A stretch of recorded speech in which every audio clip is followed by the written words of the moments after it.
नमस्कार मित्रों, रंजना की कहानियों में आज आप सुनिए आप बीती मुंशी प्रेमचंद्र द्वारा लिखी हुई कहानी। प्रायः अधिकांश साहित्य सेवियों के जीवन में एक ऐसा समय आता है जब पाठकगण उनके पास श्रद्धापूर्ण पत्र भेजने लगते हैं। कोई उनकी रचना शैली की प्रशंसा करता है और कोई उनके सद्विचारों पर मुग्ध हो जाता है। लेखक को भी कुछ दिनों से ये सौभाग्य प्राप्त है। ऐसे पत्रों को पढ़कर उसका हृदय कितना गदगद हो जाता है, इसे किसी साहित्य सेवी से ही पूछना चाहिए। अपने फटे कम्बल पर बैठा हुआ वह गर्व और आत्मगौरव की लहरों में डूब जाता है। भूल जाता है कि रात की गीली लकड़ी से भोजन पकाने के कारण सिर में कितना दर्द हो रहा है। खटमलों और मच्छरों ने रात भर कैसे नींद हराम कर दी थी। मैं भी कुछ हूँ, यह अहंकार उसे एक क्षण के लिए उन्मत्त बना देता है। पिछले साल सावन के महीने में मुझे एक ऐसा ही पत्र मिला। उसमें मेरी क्षुद्र रचनाओं की दिल खोलकर दाद दी गई थी। पत्र प्रेषक महोदय स्वयं एक अच्छे कवि थे। मैं उनकी कविताएं पत्रिकाओं में अक्सर देखा करता था। ये पत्र पढ़कर फूला न समाया। उसी वक्त जवाब लिखने बैठा। उस तरंग में जो कुछ लिख गया इस समय याद नहीं। इतना याद है कि पत्र आदि से अंत तक प्रेम के उद्गारों से भरा हुआ था। मैंने कभी कविता नहीं की और न कोई गद्य काव्य ही लिखा, पर भाषा को जितना संवार सकता था उतना संवारा। यहाँ तक कि जब पत्र समाप्त करके दोबारा पढ़ा तो कविता का आनंद आया। सारा पत्र भाव लालित्य से परिपूर्ण था। 5वें दिन कवि महोदय का दूसरा पत्र आ पहुंचा। वह पहले पत्र से भी अधिक मर्म स्पर्शी था। प्यारे भैया कहकर मुझे संबोधित किया गया था। मेरी रचनाओं की सूची और प्रकाशकों के नाम ठिकाने पूछे गए थे। अंत में यह शुभ समाचार है कि मेरी पत्नी जी को आपके ऊपर बड़ी श्रद्धा है। वह बड़े प्रेम से आपकी रचनाओं को पढ़ती हैं। वही पूछ रही हैं कि आपका विवाह कहाँ हुआ है, आपकी संतानें कितनी हैं तथा आपका कोई फोटो भी हो तो कृपया भेज दीजिए। मेरी जन्मभूमि और वंशावली का पता भी पूछा गया था। इस पत्र विशेषतः उनके अंतिम समाचार ने मुझे पुलकित कर दिया। ये पहला ही अवसर था कि मुझे किसी महिला के मुख से, चाहे वह प्रतिनिधि द्वारा ही क्यों न हो, अपनी प्रशंसा सुनने का सौभाग्य प्राप्त हुआ था। गुरूर का नशा छा गया। धन्य है भगवान, अब रमणियां भी मेरे कृत्य की सराहना करने लगी। मैंने तुरंत उत्तर लिखा। जितने कर्णप्रिय शब्द मेरी स्मृति कोश में थे सब खर्च कर दिए। मैत्री और बंधुत्व से सारा पत्र भरा हुआ था। अपनी वंशावली का वर्णन किया। कदाचित मेरे पूर्वजों का ऐसा कीर्तिगान किसी भाट ने भी न किया होगा। मेरे दादा एक जमींदार के कारिंदे थे। मैंने उन्हें एक बड़ी रियासत का मैनेजर बतलाया। अपने पिता को भी एक दफ्तर में क्लर्क थे, उस दफ्तर का प्रधानाध्यक्ष बना दिया। और काश्तकारी को जमींदारी बना देना तो साधारण बात थी।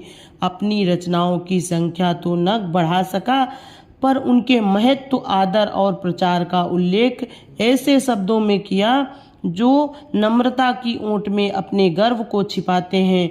कोई नहीं जानता कि बहुधा तुच्छ का अर्थ उसके विपरीत होता है और दीन के माने कुछ और ही समझे जाते हैं। स्पष्ट से अपनी बड़ाई करना उछंखलता है, मगर सांकेतिक शब्दों से आप इसी काम को बड़ी आसानी से पूरा कर सकते हैं। खैर, मेरा पत्र समाप्त हो गया और तत्क्षण लेटर बॉक्स के पेट में पहुंच गया। इसके बाद 2 सप्ताह तक कोई पत्र न आया। मैंने उस पत्र में अपनी गृहिणी की ओर से भी 2-4 समयोचित बातें लिख दी थी। आज साथ ही घनिष्ठता और भी घनिष्ठ होगी। कहीं कविता में मेरी प्रशंसा हो जाए तो क्या पूछना। फिर तो साहित्य संसार में मैं नजर आऊं। इस चुप्पी से कुछ निराशा होने लगी, लेकिन इस डर से कि कहीं कवि जी मुझे मतलबी अथवा सेंटिमेंटल न समझ लें, कोई पत्र न लिख सका। अश्वनी का महीना था और तीसरा पहर। रामलीला की धूम मची हुई थी। मैं अपने एक मित्र के घर चला गया था। ताश की बाजी हो रही थी। सहसा एक महाशय मेरा नाम पूछते हुए आए और मेरे पास की कुर्सी पर बैठ गए। मेरा उनसे कभी का परिचय न था। सोच रहा था ये कौन आदमी है और यहाँ कैसे आया है। यार लोग उन महाशय की ओर देखकर आपस में इशारेबाजियां कर रहे थे। उनके आकार प्रकार में कुछ नवीनता अवश्य थी। श्याम वर्ण नाटा डील, मुख पर चेचक के दाग, नंगा सिर, बाल संवारे हुए, सिर्फ सादी कमीज, गले में फूलों की एक माला, पैर में फूल बूट और हाथ में एक मोटी सी पुस्तक। मैंने विस्मित होकर नाम पूछा। उत्तर मिला, मुझे उमापति नारायण कहते हैं। मैं उठकर उनके गले से लिपट गया। यह वही कवि महोदय थे जिनके कई प्रेम पत्र मुझे मिल चुके थे। कुशल समाचार पूछा, पान इलायची से खातिर की। फिर पूछा, आपका आना कैसे हुआ। उन्होंने कहा, मकान पर चलिए तो सब वृत्तांत कहूँगा। मैं आपके घर गया था, वहाँ मालूम हुआ कि आप यहाँ हैं। पूछता हुआ चला आया। मैं उमापति जी के साथ घर चलने को उठ खड़ा हुआ। जब वह कमरे से बाहर निकल गए तो मेरे मित्र ने पूछा, ये कौन साहब हैं। मैंने कहा, मेरे एक नए दोस्त हैं। मित्र, इनसे जरा होशियार रहिएगा, मुझे तो उचक्के से मालूम होते हैं। मैं आपका अनुमान गलत है। आप हमेशा आदमी को उसकी सजधज से परखा करते हैं, पर मनुष्य कपड़ों में नहीं हृदय में रहता है। मित्र, खैर ये रहस्य की बातें तो आप जाने, मैं आपको आगाह किए देता हूँ। मैंने इसका कुछ जवाब नहीं दिया। उमापति जी के साथ घर पर आया, बाजार से भोजन मंगवाया, फिर बातें होने लगी। उन्होंने मुझे अपनी कई कविताएं सुनाई। स्वर बहुत सरल और मधुर था। कविताएं तो मेरी समझ में खाक न आई, पर मैंने तारीफों के पुल बांध दिए। झूम झूम कर वाह वाह करने लगा, जैसे मुझसे बढ़कर कोई काव्य रसिक संसार में न होगा। संध्या को हम रामलीला देखने गए। लौटकर उन्हें फिर भोजन कराया। अब उन्होंने अपना वृत्तांत सुनाना शुरू किया।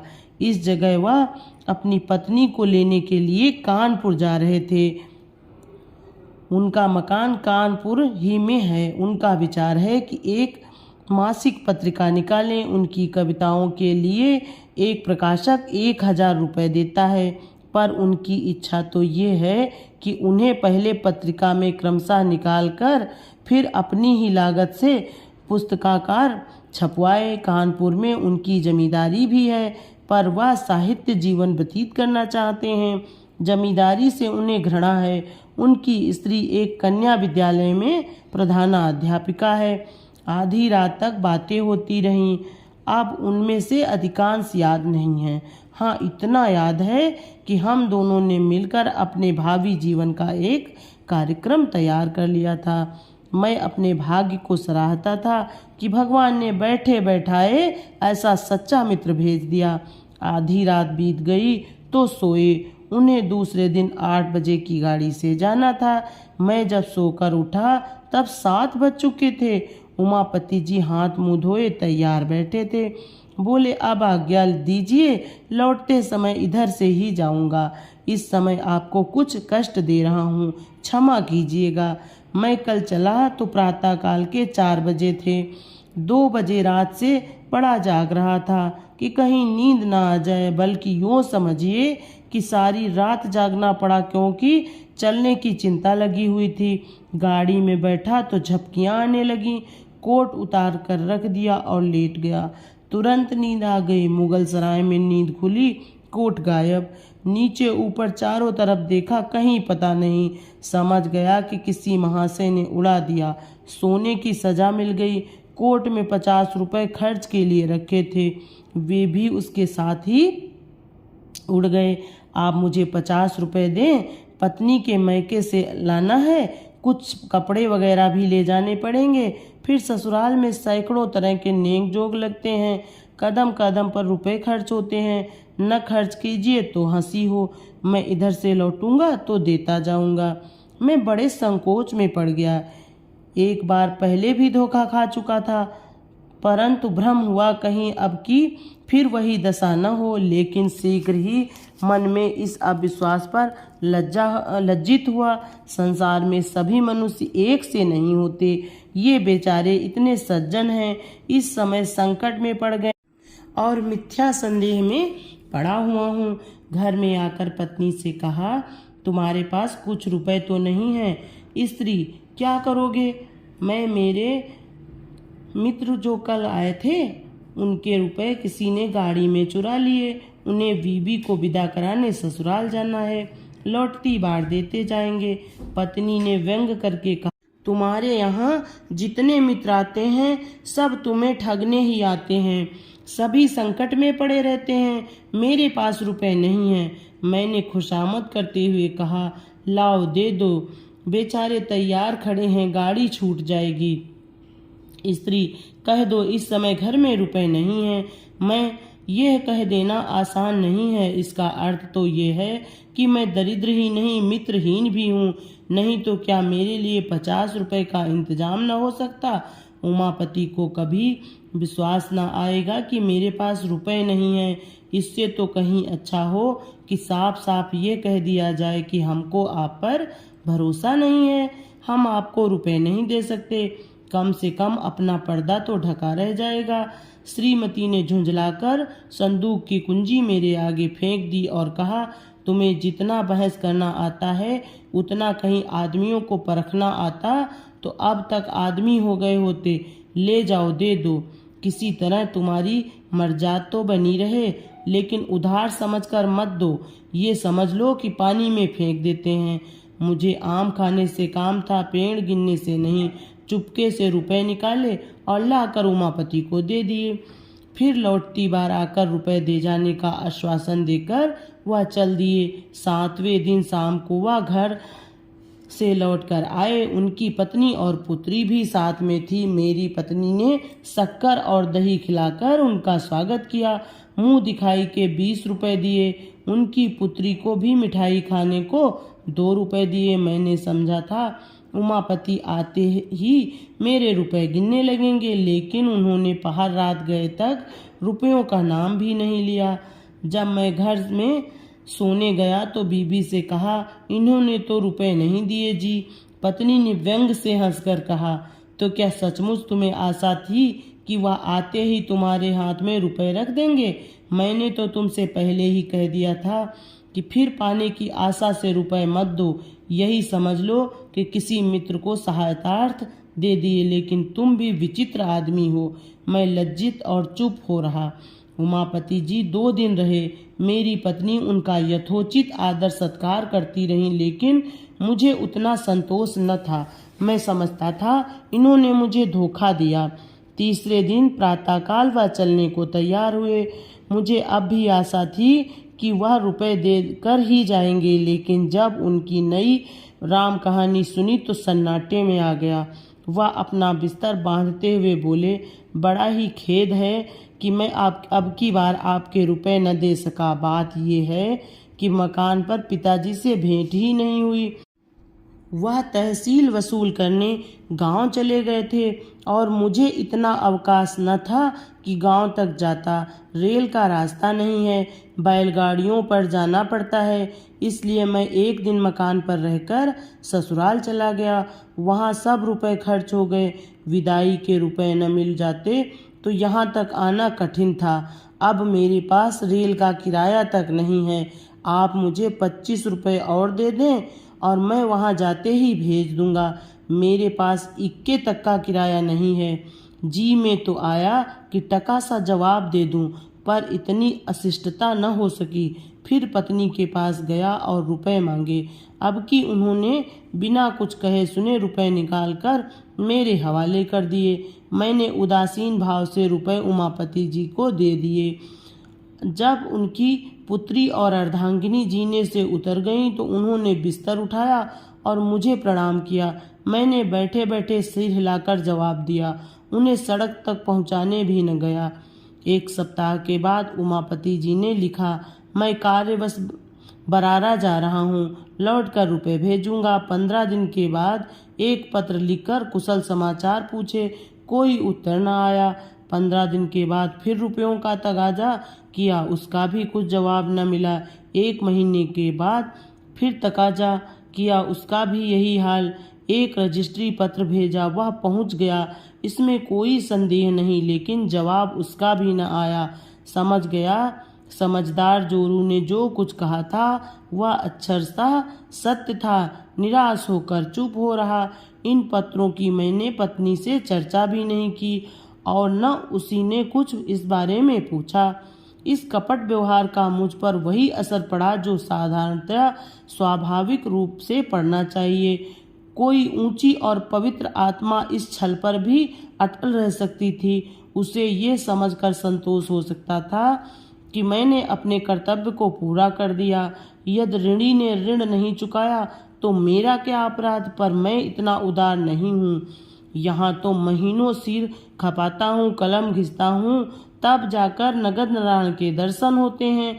इसी महीने की बात है, मेरे यंत्रालय में एक नया कंपोजिटर बिहार प्रांत से आया। काम में चतुर जान पड़ता था। मैंने उसे 15 रुपये मासिक पर नौकर रख लिया। पहले किसी अंग्रेजी स्कूल में पढ़ता था, असहयोग के कारण पढ़ना छोड़ बैठा था। घर वालों ने किसी प्रकार की सहायता देने से इनकार किया। विवश होकर उसने जीविका के लिए ये पेशा अख्तियार कर लिया। कोई 17-18 वर्ष की उम्र थी। स्वभाव में गंभीरता थी। बातचीत बहुत सलीके से करता था। यहाँ आने के तीसरे दिन बुखार आने लगा। 2-4 दिन तो ज्यों त्यों करके काटे, लेकिन जब बुखार न छूटा तो घबरा गया। घर की याद आई और कुछ न सही, घर वाले क्या दवा दर्पण भी न करेंगे। मेरे पास आकर बोला, महाशय मैं बीमार हो गया हूँ, आप कुछ रुपए दे दें तो घर चला जाऊँ। वहाँ जाते ही रुपयों का प्रबंध करके भेज दूंगा। वह वास्तव में बीमार था। मैं उससे भली भांति परिचित था। यह भी जानता था कि यहाँ रहकर वह कभी स्वास्थ्य लाभ नहीं कर सकता। उसे सचमुच सहायता की जरूरत थी, पर मुझे शंका हुई कि कहीं यह भी रुपए हजम न कर जाए। जब एक विचारशील सुयोग्य विद्वान पुरुष धोखा दे सकता है तो ऐसे अर्ध शिक्षित नवयुवक से कैसे यह आशा की जाए कि वह अपने वचन का पालन करेगा। मैं कई मिनट तक घोर संकट में पड़ा रहा।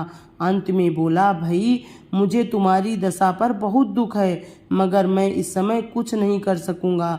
बिल्कुल खाली हाथ हूँ, खेद है। ये कोरा जवाब सुनकर उसकी आंखों से आंसू गिरने लगे। वह बोला, आप चाहें तो कुछ न कुछ प्रबंध अवश्य कर सकते हैं। मैं जाते ही आपके रुपए भेज दूंगा। मैंने दिल में कहा, यहाँ तुम्हारी नीयत साफ है, लेकिन घर पहुंचकर भी यही नीयत रहेगी, इसका क्या प्रमाण है। नीयत साफ रहने पर भी मेरे रुपए दे सकोगे या नहीं ये कौन जाने। कम से कम तुमसे वसूल करने का मेरे पास कोई साधन नहीं। प्रगट में कहा, इसमें मुझे कोई संदेह नहीं, लेकिन खेद है कि मेरे पास रुपए नहीं हैं। हाँ, तुम्हारी जितनी तनख्वाह निकलती हो वह ले सकते हो। उसने कुछ जवाब नहीं दिया कि कर्तव्य विमूढ़ की तरह एक बार आकाश की ओर देखा और चला गया। मेरे हृदय में कठिन वेदना हुई, अपनी स्वार्थपरता पर ग्लानि हुई, पर अंत को मैंने जो निश्चय किया था उसी पर स्थिर रहा। इस विचार से मन को संतोष हो गया कि मैं ऐसा कहाँ का धनी हूँ जो यूं पानी में रुपए फेंकता फिरूं। ये है उस कपट का परिणाम जो मेरे कवि मित्र ने मेरे साथ किया। मालूम नहीं आगे चलकर इस निर्बलता का क्या कुफल निकलता, पर सौभाग्य से उसकी नौबत न आई। ईश्वर को मुझ पर इस अपयश से बचाना मंजूर था। जब वह आंखों में आंसू भरे मेरे पास से चला तो कार्यालय के एक क्लर्क पंडित पृथ्वीनाथ से उसकी भेंट हो गई। पंडित जी ने उससे हाल पूछा। पूरा वृत्तांत सुन लेने पर बिना किसी आगा पीछा के उन्होंने 15 रुपए निकालकर उसे दे दिए। ये रुपए उन्हें कार्यालय के मुनीम से उधार लेने पड़े। मुझे ये हाल मालूम हुआ तो हृदय के ऊपर से एक बोझ सा उतर गया। अब वह बेचारा मजे से अपने घर पहुंच जाएगा। ये संतोष मुफ्त ही में प्राप्त हो गया। कुछ अपनी नीचता पर लज्जा भी आई। मैं लंबे लंबे लेखों में दया, मनुष्यता और सद्व्यवहार का उपदेश किया करता था, पर अवसर पड़ने पर साफ जान बचाकर निकल गया। और ये बेचारा क्लर्क जो मेरे लेखों का भक्त था, इतना उदार और दयाशील निकला। गुरु गुड़ ही रहे, चेला शक्कर हो गए। खैर, उसमें भी एक व्यंग्यपूर्ण संतोष था कि मेरे उपदेशों का असर मुझ पर न हुआ, न सही दूसरों पर तो हुआ। चिराग तले अंधेरा रहा तो क्या हुआ, उसका प्रकाश तो फैल रहा है। पर कहीं बेचारे को रुपए न मिले, और शायद ही मिले, इसकी बहुत कम आशा है। तो खूब छकेंगे, हजरत को आड़े हाथों लूँगा। किंतु मेरी यह अभिलाषा पूरी न हुई। 5वें दिन रुपए आ गए। ऐसी और आंखें खोल देने वाली यातना मुझे और कभी न मिली। खैरियत यही थी कि मैंने इस घटना की चर्चा स्त्री से नहीं की थी, नहीं तो मुझे घर में रहना भी मुश्किल हो जाता। उपयुक्त वृत्तांत लिखकर मैंने एक पत्रिका में भेज दिया। मेरा उद्देश्य केवल ये था कि जनता के सामने कपट व्यवहार के कुपरिणाम का एक दृश्य रखूं। मुझे स्वप्न में भी आशा न थी कोई प्रत्यक्ष फल मिलेगा। इसी से अब चौथे दिन अनायास मेरे पास 75 रुपए का मनी आर्डर पहुंचा तो मेरे आनंद की सीमा न रही। प्रेषक वही महाशय थे। उमापति कूपन पर केवल क्षमा लिखा हुआ था। मैंने रुपए ले जाकर पत्नी के हाथों में रख दिए और कूपन दिखलाया। उसने अनमने भाव से कहा, इन्हें ले जाकर यत्न से अपने संदूक में रखो। तुम ऐसे लोभी प्रकृति के अमनुष्य हो, ये मुझे आज ज्ञात हुआ। थोड़े से रुपयों के लिए किसी के पीछे पंजे झाड़कर पड़ जाना सज्जनता नहीं। जब कोई शिक्षित और विनयशील मनुष्य अपने वचन का पालन न करे तो यही समझना चाहिए कि वह विवश है। विवश मनुष्य को बार बार तगाजों से लज्जित करना भलमनसी नहीं है। कोई मनुष्य जिसका सर्वथा नैतिक पतन नहीं हुआ होगा, यथाशक्ति किसी को धोखा नहीं देता। इन रुपयों को मैं तब तक अपने पास नहीं रखूंगी जब तक उमापति का कोई पत्र नहीं आ जाएगा कि क्यों रुपए भेजने में इतना विलंब हुआ। पर इस समय मैं ऐसी उदार बातें सुनने को तैयार न था। डूबा हुआ धन मिल गया, इसकी खुशी से फूला नहीं समा रहा था। Thanks for watching.